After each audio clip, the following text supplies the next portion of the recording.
Good evening and welcome, everyone. My name is Noah Rauch. I'm the Senior Vice President for Education and Public Programs here at the Memorial and Museum. It is my pleasure to welcome you all to tonight's program. I want to extend a special welcome to our museum members and to everyone tuning in to our live web broadcast. Tonight, we're marking nearly 10 years since the November 13th, 2015 terrorist attacks in Paris, which killed 131 people and injured hundreds more. The attacks from the Bataclan Theater to the city cafes and stadium left a profound impact on Paris and the world, and tonight, our three panelists will reflect on that impact and the legacy of November 13th today. Jules Naudet is a French filmmaker, best known alongside his brother Gideon for directing the Emmy Award-winning film 9/11. He has since continued to explore the impact of history and trauma through acclaimed works such as The President's Gatekeepers, The Spy Masters, CIA in the Crosshairs, and a documentary on these attacks, November 13, Attack on Paris. Elisabeth Pelsez is the Director General of the Memorial Museum of Terrorism, set to open outside Paris in 2027. The institution will be a place of resilience and remembrance for victims of terrorism over the past 50 years in France and around the world. Richard Golsan is a Distinguished Professor of French at Texas A&M University and Director of the France Tamu Institute. His scholarship focuses on modern French history, literature, and memory, with particular emphasis on how France confronts a legacy of war, trauma, and political violence. So thank you all for joining us this evening. Please join me in welcoming Jules, Elisabeth, and Richard in conversation with our Museum Director, Clifford Chanin.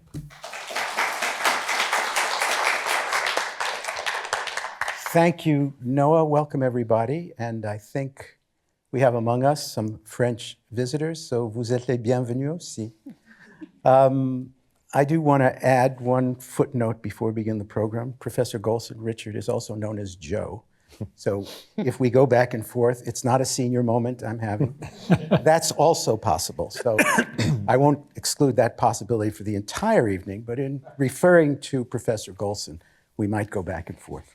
So, this is part of the museum's mission, which is, of course, the commemoration of the event that happened here and the honoring of those killed on that day, those who responded, and also, over nearly 25 years now, an inquiry into the response of our society to that extraordinary event.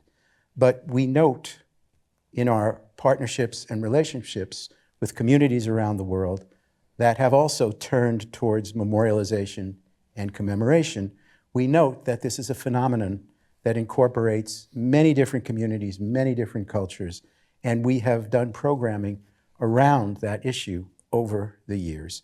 And so we turn today to mark that 10th anniversary of this terrible series of attacks in Paris. And I say series because we will talk later about this aspect of the attack, which was a different form of terrorism than really had been the case before.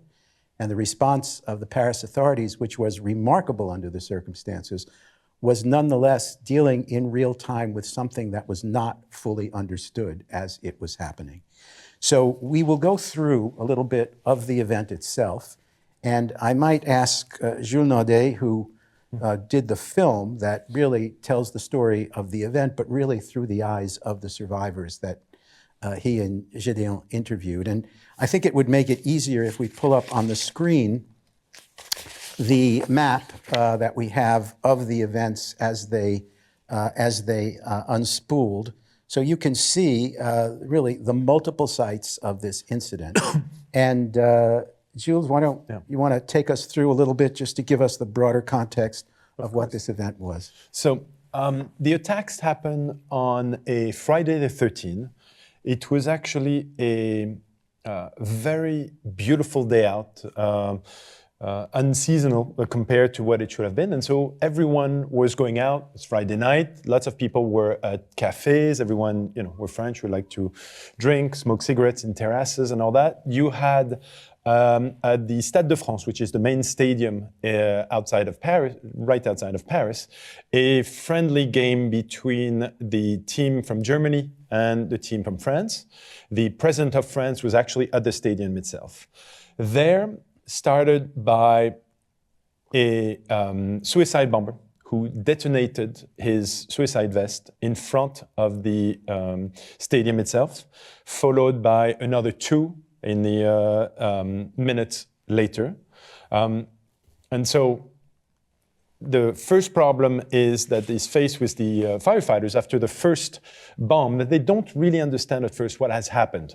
Fortunately, damage was minimal, even though 1 person was killed. It was the suicide bomber didn't detonate himself in the middle of a crowd. People were already inside, the stadium had started. The original idea was to go inside the stadium to detonate, but they could not. Actually, a security guard thought something was strange. The suicide bomber tried to come inside of the stadiums, didn't really have a ticket, and so was watching him and had told his friends, watch this guy, he's trying to go through, that's something is a little bit off. So they prevented him from entering, and he went a little bit back further towards the street, detonated himself. And the first they faced was the choice, okay, something is wrong, someone detonated himself. What do we do with the, quite numerous tens of thousands of people were there? And decided, the firefighters did something great. They said, let's keep everyone inside. Let's not panic the crowd. And they asked the players to continue playing. Shortly after that, the first terrace is attacked. You had 3 groups altogether that night, 3 groups of terrorists. A group that was at the stadium, which had suicide bombs. Another group that would go in a car from cafe to cafe, get out from their car and shoot with AK-47s everyone on the terraces. And there was about 6 different cafes that they did that. And the last group that ended up at the of 3 terrorists who went inside the Bataclan, which is a concert hall, which were playing an American rock and roll group called Eagle of Death Metal. And the Bataclan was full, probably capacity is normally around 2,000 people. There were almost 3,000 people there. The 3 entered the Bataclan, shot at the crowd, and then went upstairs, and 2 terrorists went up and started to collect hostages, which then retreated after police came in and shot the terrorist that remained below and actually detonated his suicide vest. They retreated to a very small and narrow hallway on the 2nd floor, where they would stay for about an hour and a half until the SWAT team came and liberated the hostages. The hostages were about, I think, 10 or 11 of them. And you have to understand, it's a very small hallway. The hallway is probably from this wall to this wall. And it's about this big, this wide. And you have all these hostages have been asked to put on the floor. 1 terrorist is by the front door. The other is by a staircase that leads down. They have AK-47s. They've just killed numerous people in front of the hostages and would hold them for an hour and a half. They had suicide vests, which they could see. And fortunately, at the end of the evening, when the SWAT team of Paris liberated them, not a single hostage was killed, and not a single firefighter, police officer was killed. Thank you. Now, I want to turn to Elisabeth because, and one thing that was not included in Noah's introduction, Elisabeth is actually a judge in France, and it's a winding road to explain how she got to the museum, and I'm not sure we'll take that detour, but a long experience in the judicial system in France, and so understands the interaction between police forces and prosecution forces. And so, Elisabeth, I wonder if you could tell us at what point does the justice system take over? Because the justice system becomes a very important player very deliberately in what would happen over the following months and even years. And so how does the justice system begin to respond in the moment? Because it's different in France than it would be here. The justice system responds immediately. So it means as soon as there is a terrorist attack, the prosecutor is called and he directs the police and he gives orders to make all investigations which are necessary to collect evidence. When the case is complicated, as this one, there will be a special judge, which is the investigating judge, who will make all the inquiry and all the investigations.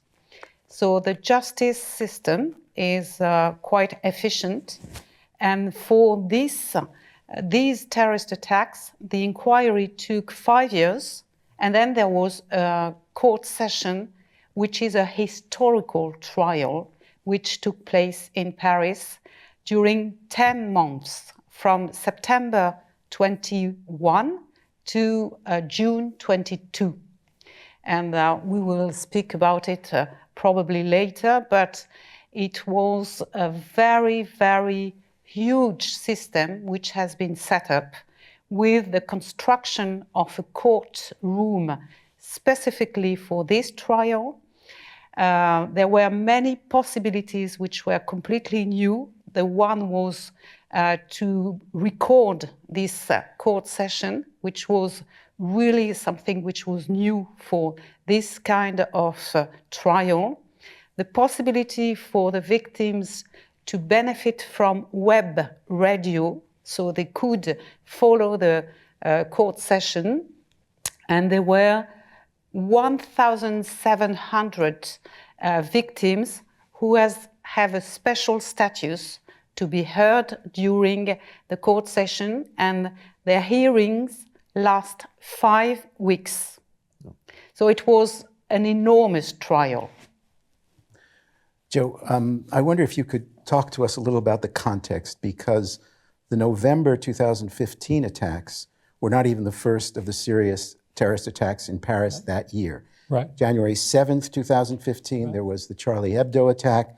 The same day, extending to January 9th, there was the attack on the kosher supermarket. Right. Just to extend past that into the summer of 2016 was the truck in Nice that killed a large number of people. So the context of terrorism and also the state of French society reeling from one attack to another. How would you characterize that? I think the easiest way for me to kind of answer that question is that those were from 2015 to 2016, these were the three really big historic trials. So Charlie Hebdo, what the French call V13, the November 13th attacks, and then in the Nice attacks in July 2016. So they formed a kind of a triumvirate of horror, for lack of a better word.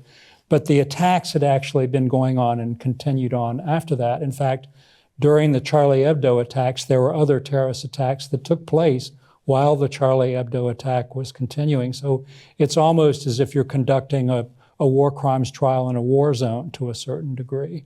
I have one anecdote for that. Right after the Charlie Hebdo attack, I came to Paris and just to visit a museum, actually an exhibit about something else, and I've never seen policemen and military men on the streets of Paris like that. And so the reaction to seeing Paris essentially under arms like this is for me part of the context. Well, let me extend on that to all of you then. So France is in this period of time going through a significant challenge, and there are repeated attacks. There would be subsequent attacks, more lone wolf attacks than these kind of organized commando groups. We can talk about those.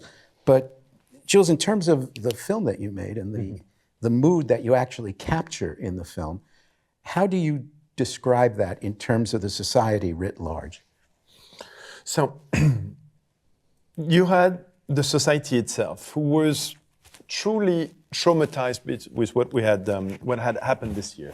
It started, of course, with Charlie Hebdo, which was really, it's a newspaper, it's a satirical newspaper, it's kind of this image of France and the ability to make fun of everything, which is a very French trait. Nothing is sacred, and you have to be able to make fun of religion, you have to make fun of politicians, you have to make fun of everything. And here was attacked that very French thing that was our ability and our right to make fun of everything, because everything is needs to is led to do that. And so suddenly it was our way of life that was attacked. And then it was November 13 that represented a different moment, which was our celebration of life. Friday night with friends at a cafe, at a music theater, as going to see a sporting event. And so all of these things, suddenly in that 1 year, a lot of these iconic French way of life were attacked. And so you had a deep trauma, and that's why you saw, probably, if you remember, after Charlie Hebdo, Je suis Charlie, I am Charlie. Same thing for the Bataclan. It was not just Paris or these areas that were attacked, it was all of France. It was all of our culture. And the trauma that it gave was extended far beyond the victims themselves who were present that day. It extended to all of the neighbors who were there around these places, to Paris itself, but also of France itself. Everyone was traumatized by these moments. Unfortunately, terrorist attacks are something that we've lived through in the past. I remember growing up, I'm born and raised in Paris.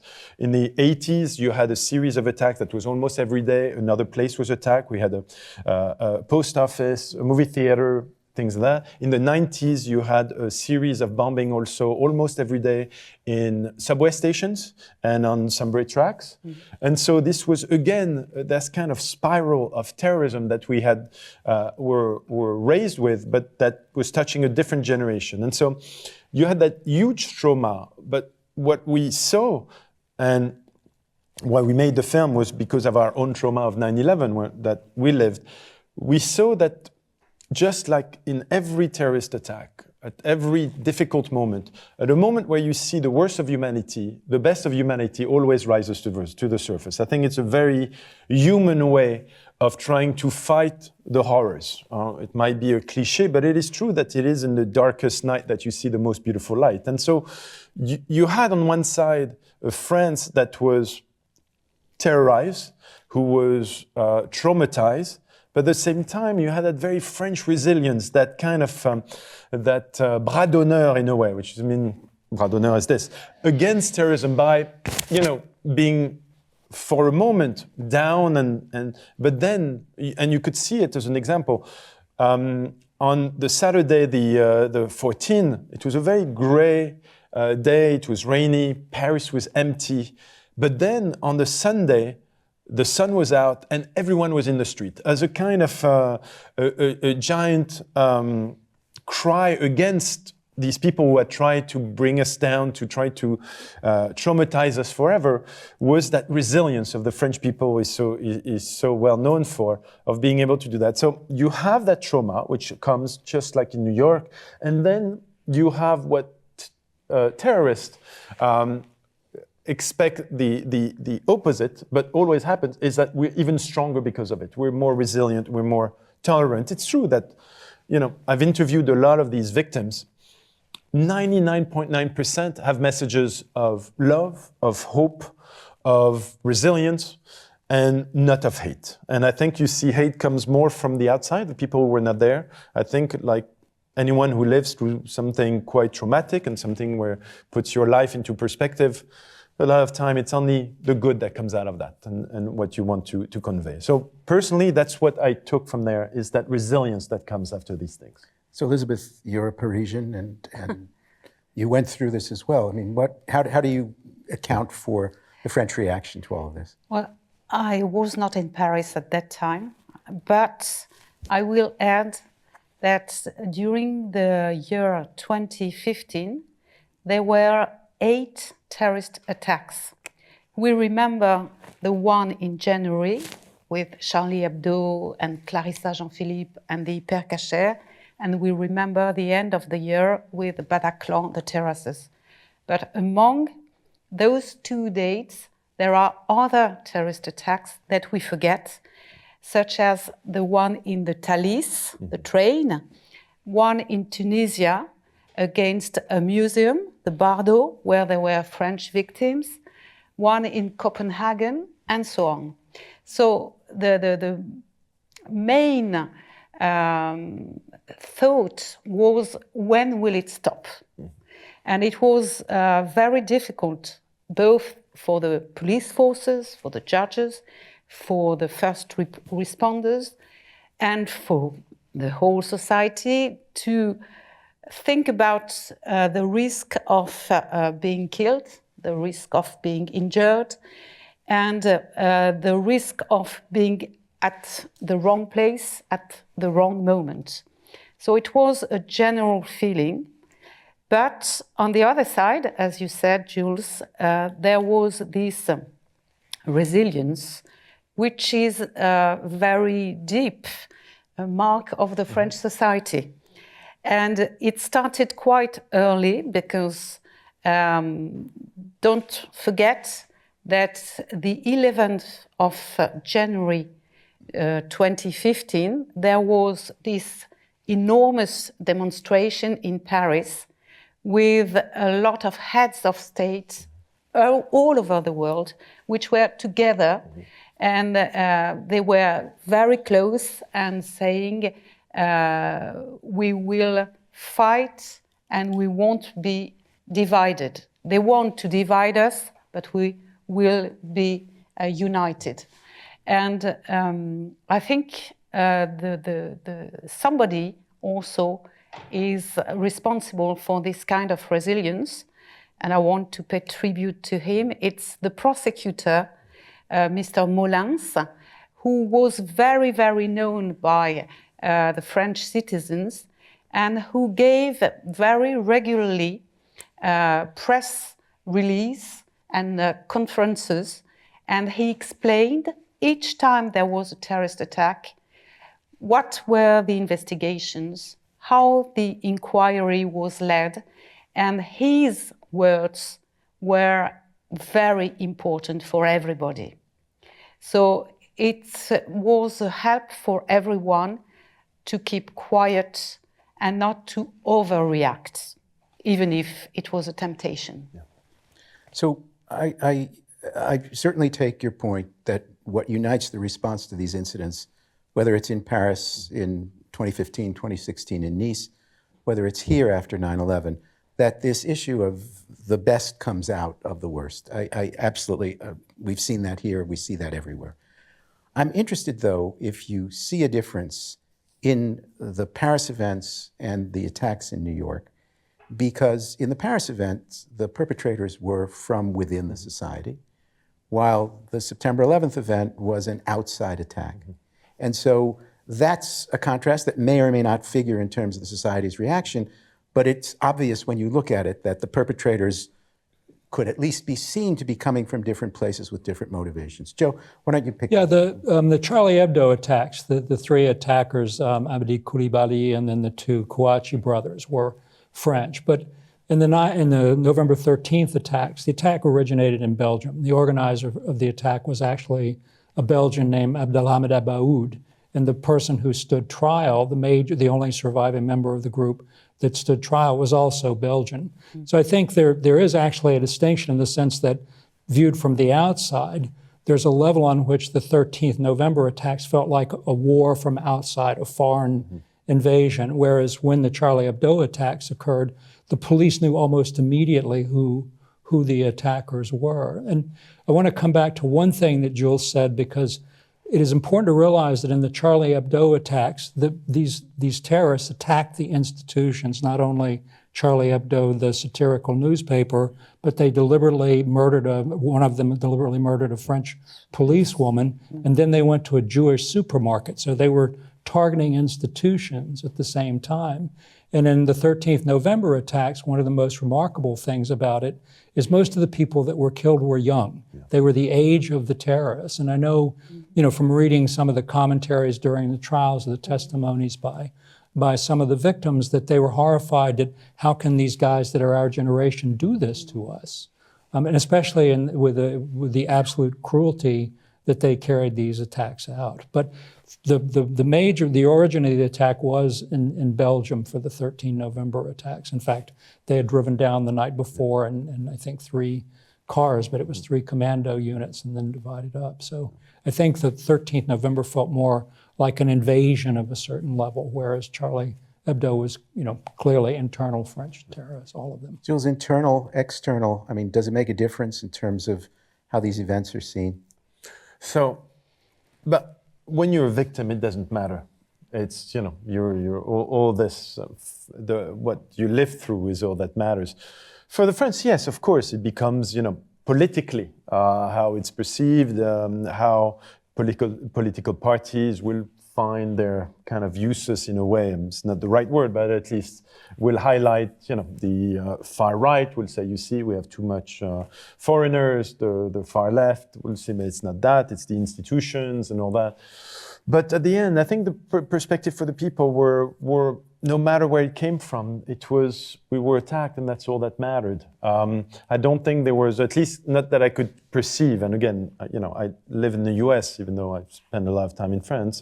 For me, it didn't connect as a real difference in terms of what it did to society, except maybe some division in terms of using it by one political party or another. The fact that they were Muslims and the fact that some were foreigners. But I think in the grand scheme of things, it didn't change much. Yeah, Elisabeth, is there a tension between this coming together and the political cleavages that almost naturally follow these things?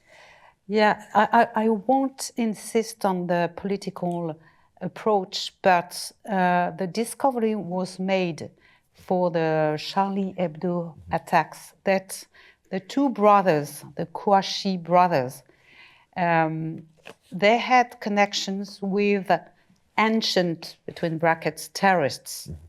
And they were connected with them through prisons.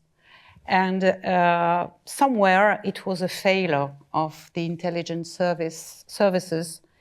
And that was a little bit of shock to discover that those connections existed, and they were very dangerous for us. So let me ask about the police response, because particularly in the Bataclan, where there was a hostage incident, the first arrival was actually a regular policeman, in quotes, and his driver, and they were the ones who stopped the one of the three terrorists who was down in the theater part of the club. The other two had taken the hostages upstairs. But then sort of the BRI, the SWAT team equivalent, arrived on the scene. And as you described, they had this extraordinarily successful raid on that hostage group, where none of the hostages were injured. The two terrorists were killed. But the question is, this was what's known as this coordinated group attack, which is a different form of terrorism than had been accustomed.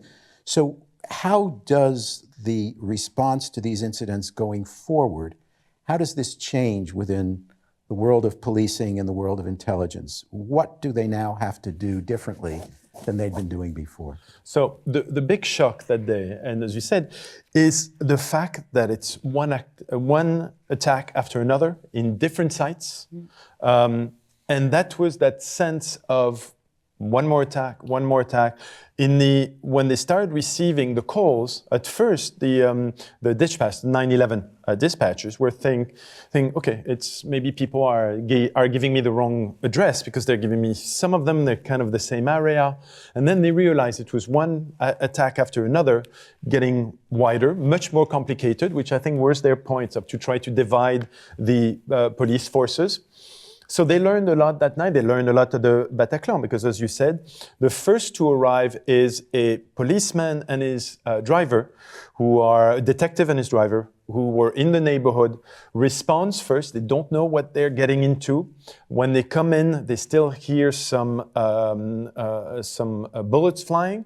They come in and they're confronted by one terrorist who is on the stage and two who are on the balcony. And they shoot at them with their AK-47.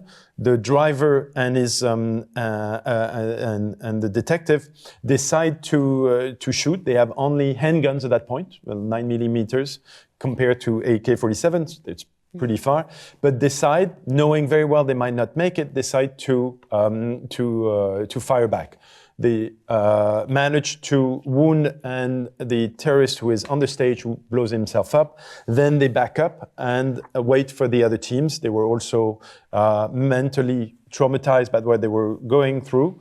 When the SWAT team arrives, the head of the SWAT team thinks that the attack has stopped because they don't hear anyone.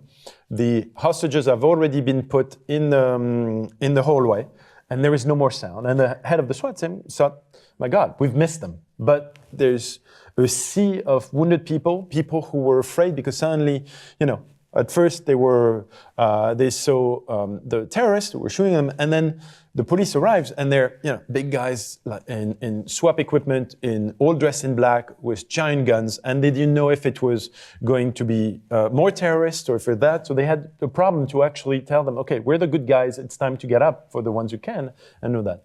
The problem also that happened here was also how do you treat so many casualties? That was one very big lesson, and at an even stupid level. For example, the firefighters could not go inside of the Bataclan because it's too dangerous for firefighters to go when it's an active shooting scene. So the firefighters were not allowed to go inside, but you have hundreds of wounded people. So the SWAT team are going to sweep the entire area. And when they see so many wounded, the idea that they had, and they had to improvise, they didn't have enough things to carry wounded stretchers. Yeah. So one police officer said, but we have a lot of these little barriers, the metal ones that you find in the streets, and they use that to carry the wounded on the back to different building little courtyards to then do that. But first lesson was how do you deal with so many wounded? You had hundreds of them. The second part was then they started to sweep the entire area, and it's only when they went upstairs to that little room that they tried to open the door that the terrorists told the hostages to scream, we are hostages, they're holding us. I think the lessons from there was how to respond to multiple attacks at multiple places with multiple jurisdictions. The Stade de France is not in Paris per se. The other places are, as you can see from the map, at pretty different areas. So the coordination was the most important. How do you coordinate a huge response like this? How do you coordinate with the firefighters, who will be the first EMTs on the site? One of the lessons they've learned from that, they've created a special firefighters unit, same actually that was developed in parallel because of the November 13 attack in New York, is they have a special group of firefighters in bulletproof vest and bulletproof helmets that can go with the ESU or the SWAT teams to go in certain areas, not in the front line per se, but just in a still complicated, but to be able to retrieve victims, even though the conditions and the firefight is still going on. So that's one of the lessons from that. And I think it's just rethinking how do we, mobile units, the SWAT team after that is now equipped with motorcycles, where you can have two SWAT team members on one motorcycle, a driver and a shooter in the back to get to these places faster. So it's all about that. And then, like everything, like 9/11 or all of these horrible attacks, you learn only from what you've been through, because that's where you can see what were the failures, which are normal, which comes up in every scenario that you try to imagine, but you can't until you're there. Just also in terms of treating the victims, how do you organize that all the hospitals are going to be overwhelmed? So you have a triage that needs to happen to send the least wounded to the farthest away hospitals, so that there is places in the operating block for the closest to all the victims. And also, even with that, they had to do kind of field hospitals that the firefighters had to develop on the little courtyards all around to start treating people, because they would not have made it if not. So, Joe, this came up earlier, the question of the trial of the November 13th perpetrators and their accomplices.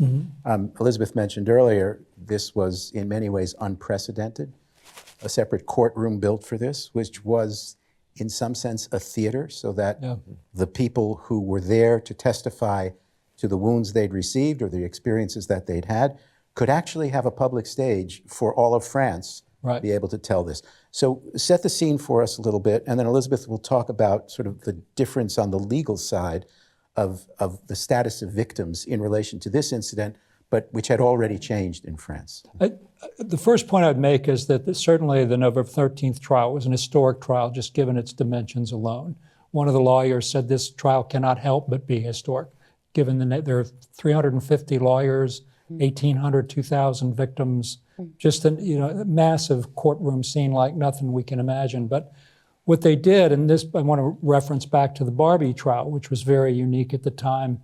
They took at the Barbie trial, they turned the entire inside of the Palais de Justice in Lyon into a massive courtroom. So let me just say, this was a trial of Klaus Barbie, who was a German Nazi officer in the occupied France who himself tortured and killed victims, but oversaw those efforts by the SS, yes. And so the courtroom there was, we'd never seen anything quite like this. This whole, the open area where people would wait for the different courtrooms to go into them, they turned that into the entire space of the trial. In the November 13th trial, where do you try something this massive? What's symbolic and historic enough? And what they ended up doing was building a massive white, kind of blonde wooden courthouse inside of the Palais de Justice on the Ile de la Cité, which is, of course, incredibly important symbolically and historically in France. So when you enter that courtroom, they had also made arrangements such that some of the failings of the Barbie trial in particular were not repeated. In the courtroom, there were television screens going from the front of the courtroom all the way back so that everybody in this massive space could follow exactly what was going on in the front of the trial. And given the number of people involved, the courtroom could hold, I think, 500-600 people. There were thousands of people that wanted to attend. So they also had what I would just call breakout rooms where people could watch it on video as well. But I went to the November 16th, the Nice trial of 2016. I went to the beginning and the end, so I was able actually to see this courtroom.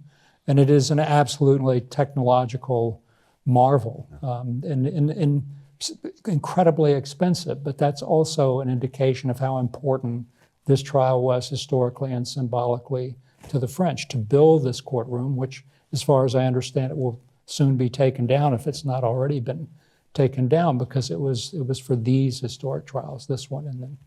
So Elisabeth, this is also a marker of the changed status of victims under French law and an enhanced recognition by the government of that status. But that changing status, which you were involved in, was already underway through various legal changes in France, so that civilian victims of terrorism had been placed at a higher level, let us say, at the same level as wounded military members in France. So talk to us a little bit about the change in the status of victims under French law. Step by step, the victims got a very specific status.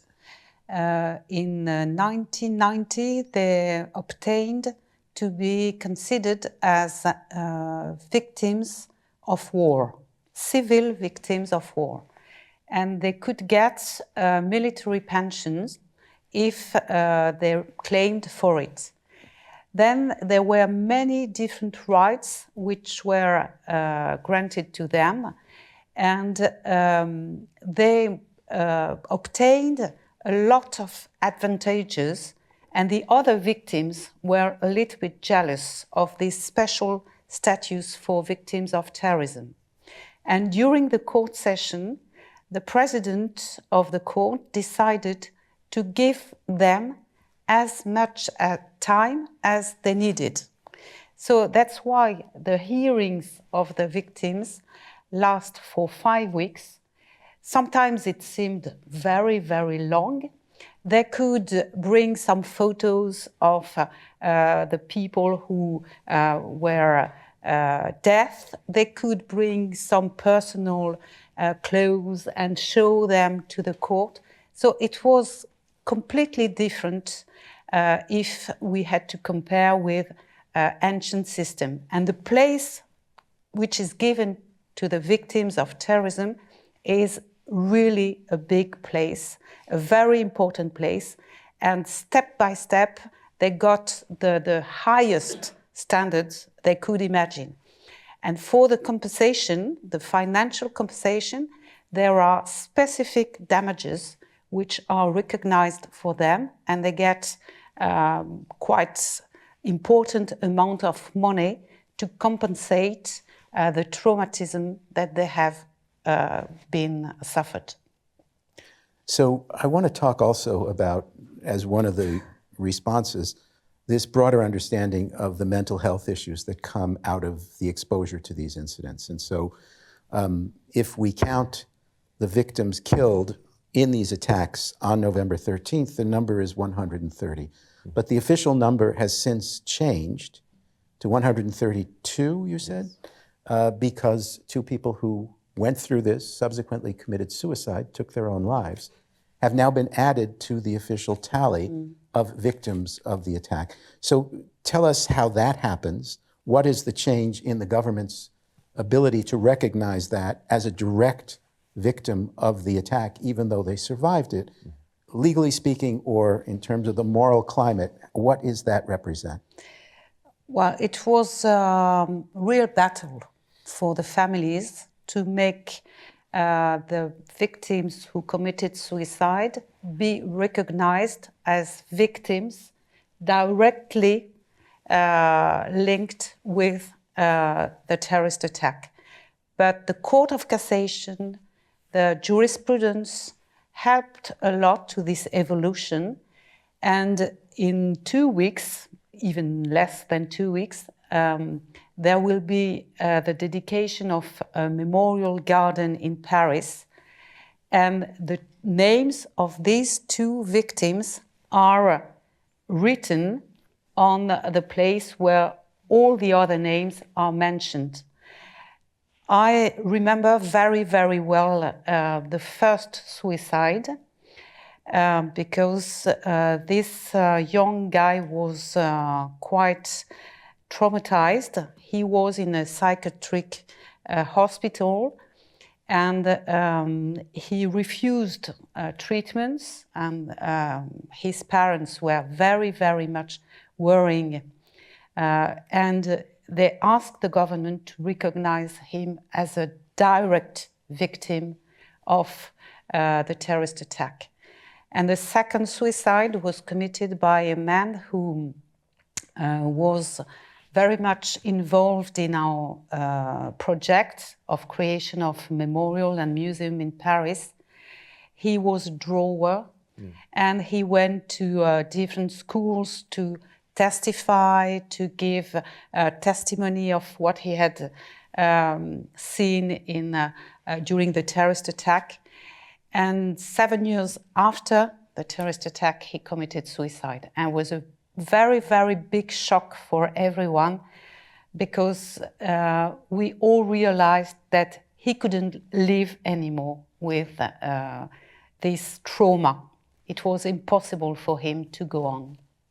So, Joe, you've observed and studied many of the trials in post-war France, these big trials. Can you give us a brief sort of sense of the trajectory of how this has changed in French recognition of what's needed under these extraordinary circumstances? Yeah, if I could refer back to the Barbie trial again, the Barbie trial took place 40 to 50 years after the event itself, right? The Barbie trial is 1987. The occupation is the early mid-1940s. But when you look at the films, because you can do that now of the Barbie trial, they're available. The people, when they begin to testify, are still as traumatized 40 years later as they were. And one of the fascinating things about the French system is that there's a process, certainly in the Barbie trial, of his victims were confronted with him in prison as part of the preparation of the investigation, so to speak.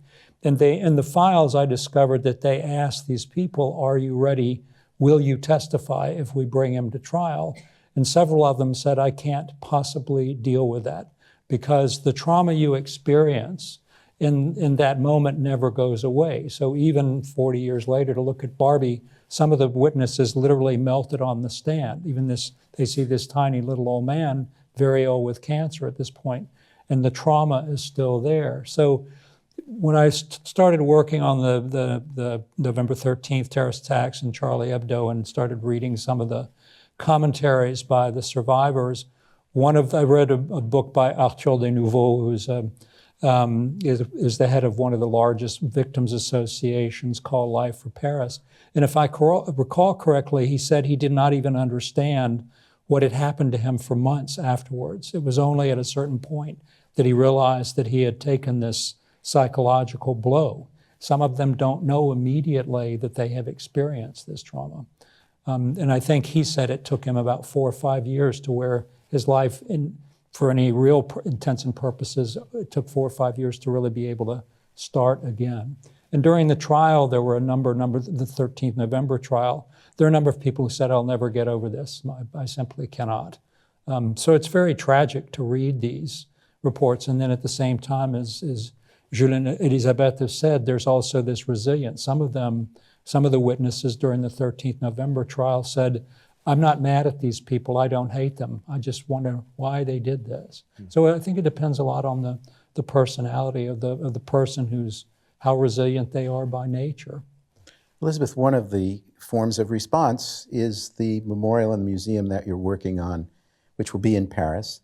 And this is not just about any single terrorist attack, it's about 50 plus years of terrorism as a phenomenon that French society has faced.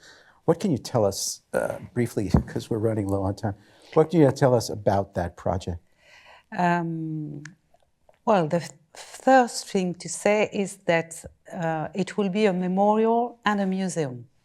So a museum to know more about these 5 decades of terrorism in France, all sorts of terrorism, regionalists, extreme right, extreme wing, extreme left wing,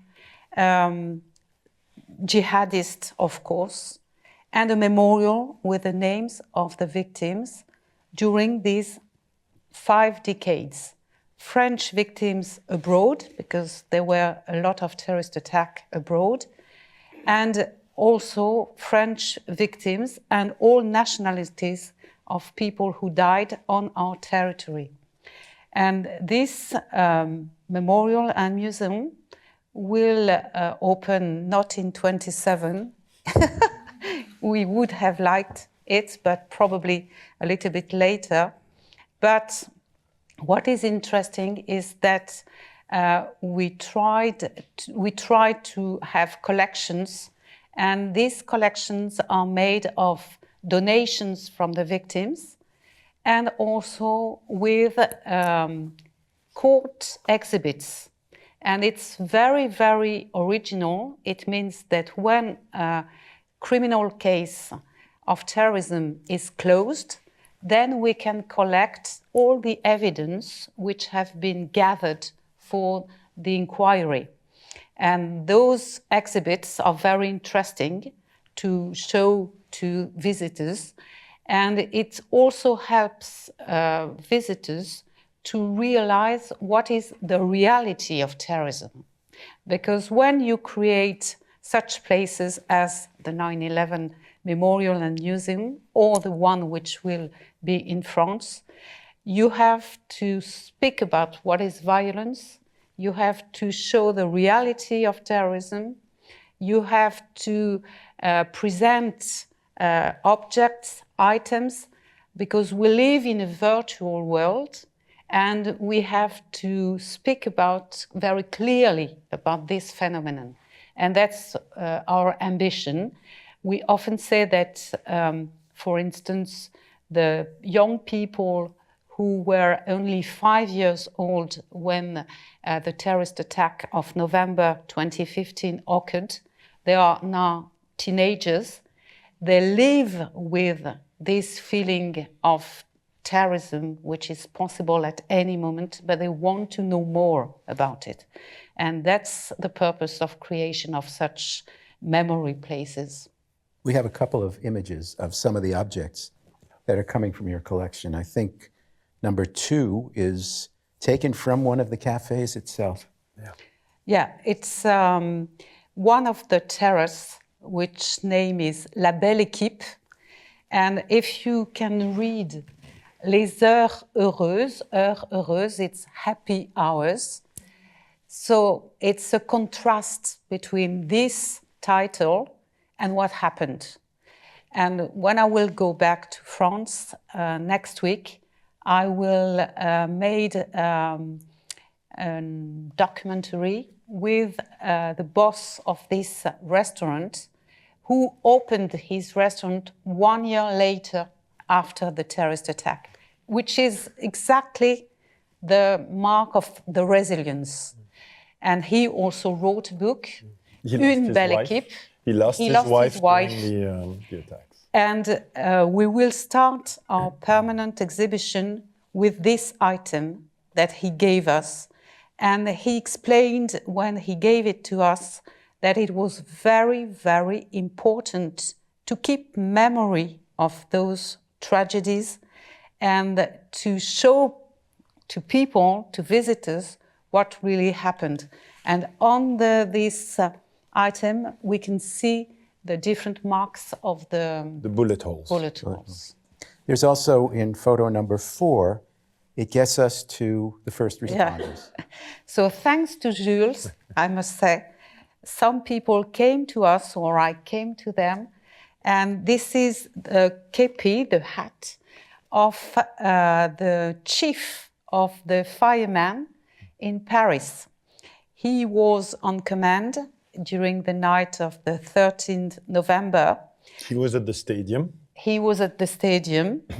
And when he came to give us his hat, he said, I'm very in a hurry. I can only stay with you a quarter of an hour. And he stayed 3 hours, telling us all what he has done. And he exactly said what Jules explained, that it was a really very important experience for the fire workers, and they changed the way of receiving calls and the way of working. Let me just add one thing, and I'm going to ask John Ryan, who retired as a Port Authority police lieutenant, who had one of the commands at the World Trade Center during the cleanup, because John was also on the JTTF, the Joint Terrorism Task Force, here in New York on November 13th. And I just want John to, for a moment or two, just to talk about the international dimensions, because guess what? The news comes from Paris, and the New York JTTF, which has responsibilities internationally, is automatically going to respond and take part in the investigation and so on. John, please. Yeah, so that's why they call it the global war on terror. These events, whether they occur here or they occur in France or anywhere in the world, we have an interest in the tactics that they used, the methods and the people that were responsible for it. We would then coordinate with the French authorities, from an intelligence standpoint there. There may be information that we already have that will aid them in their investigations. But as we experienced on 9/11 and a number of the attacks that have occurred here, and the same as in France, is that your victims are not always from one country. So you have the implication of that there in treating and also providing support to them, to the victims, but also to the families there that are trying to monitor their conditions when they're overseas, from the U.S. But from an intelligence standpoint there, it's important for us to know the tactics that were used. I mean, when you have multiple attacks, all that occur within 20 minutes, there was coordination there. And besides the people that were, either killed, there's always a support group that goes along with that there. So you're looking to identify those parts of it there, both from our standpoint there, to prevent any similar attacks here, but also to support our partners in France there in identifying those links to the people that conducted the attacks. Thank you so much, John.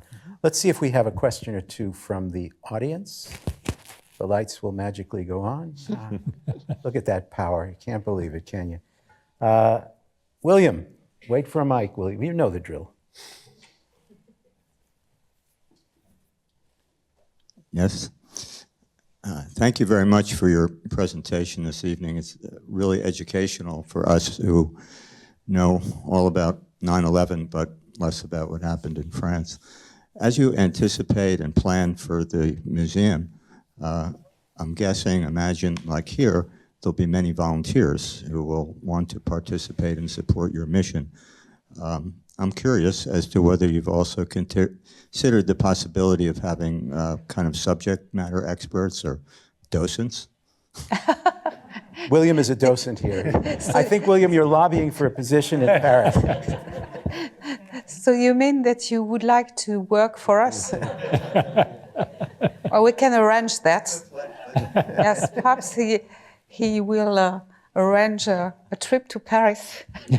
But you know, we will all together be in Paris next week, and during the not the next week, 2 weeks. 10 days. 10 days. Yeah. And we will all attend the commemorations. You could come to attend these commemorations. Any other question? Lisa, please. Another docent. Thank you so much. I'd like to echo what William said. Just thank you for sharing your insights. And the attacks on November 13th, obviously the immediate goal is to create terror. But was there ever discovered an ultimate goal? Were the terrorists looking for a change in regime or some other goal? I think it was more, we know from, for example, the Bataclan, when the terrorists took the hostages, they lined them against the wall and they started asking them questions. Who did you vote for? I think their revendication was about France participating on the war on terror, in particular in Afghanistan. And I think that was part of it. In terms of a bigger agenda, I wouldn't know. I don't know if there's... Yeah, one of the interesting thing was that the terrorists said you have your president to blame for this. And so François Hollande, who was the president at the time, actually testified at the trial. But I think there were other expert testimonies at the trial that talked about the ideology of ISIS itself. And this gets beyond my expertise on this, but there was certainly at the height of ISIS the idea that, you know, the caliphate is going to expand, that because Christian society, they viewed Paris as the heart of the Crusades, for example, that, you know, eventually they would want that wiped out. Obviously, a terrorist attack isn't going to overthrow a government, but the whole point of a terrorist attack, as we know, is to destabilize a country and destabilize people's ability to believe in the government, and that's how the damage is done. I mean, we certainly all remember that from 9/11, and to the extent that, for example, President Bush nobody knew where he was for a while, right, if I remember correctly. So the larger goal of terrorism is to destabilize the country with one smallish act that only a few people can carry out, with the repercussions being much, much grander than that. Yeah, it's easy to answer your question if you just refer to the communiqué which was made by ISIS. And there are two parts in it. And the second part is they say very clearly that they hate the way of living in France. And they speak about music, dancing, the fact that we are a secular country, and it's very, very clear. And we know through their own newspapers, Dabik, that they also wanted to create a climate of civil war in France. They wanted the communities to be against, and they thought that the whole society would collapse. It was written in 12 pages that I read, and it was very clear. You know, I think it's interesting that these are terrible attacks, but in some ways limited, but the ambitions of those behind them and the ideology behind them has a very long-term perspective, And essentially, they are willing to just state their ambitions, however grandiose they may be, in relation to any given attack, because they intend to do more down the road. So this is never considered a one-off. This is an ongoing campaign. Let's see if we have time for one more, right there in the front. Hold on one second for a mic. I was just struck by, all the things that you said, but so I was here in New York at 9/11, and I have a nephew who lives in Paris who was there in November 2015, and at the time, I was really struck because here in New York, I felt like the entire city was traumatized for a long time. It was a long time before people would venture downtown again. Restaurants were closed, it seemed like forever. And I remember that Sunday after the attack in Paris, and, my nephew was like out at the bar. He said, hey, if it's going to happen, it's going to happen. Yeah. And I just wonder what sort of insight you have as to how the French have this resilient spirit that we don't seem to have here in New York City. I think we're used to horrible things, unfortunately. As the reality, I think we've had, numerous wars in our beautiful country, and so there is that innate resilience that was passed down. I know, I grew up having stories with my grandparents telling me about their experience during the German occupation of France, and so these things are intrinsically part of our society, and our love of food and wine and dancing and all that, I think is part of that. When we've lived through terrible moments, it can break you, yes, but it can also make you stronger. It can make you appreciate life. In France, we don't need any excuses for a good meal or a good bottle of wine, but I think it really helps. Also, I think the difference between the two is that 9/11 had a physical interpretation of this, which was a scar in our beautiful landscape.